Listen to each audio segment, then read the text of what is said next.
Construct জ্ঞান আজি আমি এই ভিডিঅ'টিত আমাৰ সইলমাৰী এমইউ স্কুলৰ প্ৰথম ইউনিট টেষ্ট 2023-24 সায়েন্স বিষয়ৰ ক্লাছ 8ৰ প্ৰশ্নসমূহ আপোনালোকক দেখুৱাবলৈ ওলাইছোঁ।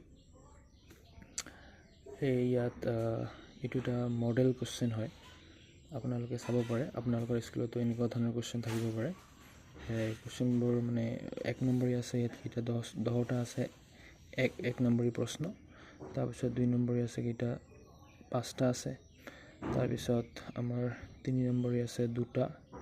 তাৰপিছত 4 নম্বৰী আছে 2টা, 6 নম্বৰী আছে 1টা, আৰু খালী ঠাই পূৰ কৰাত আছে 5 নম্বৰ, আৰু ক অংশৰ লগত খ অংশ মিলোৱাত আছে আমাৰ 5 নম্বৰ। চ' এনেকুৱা ধৰণৰ কোৱেশ্চন আপোনালোকৰ পৰীক্ষাটো হয়তো থাকিব, তো আপোনালোকে এইবোৰ চাই ল'ব।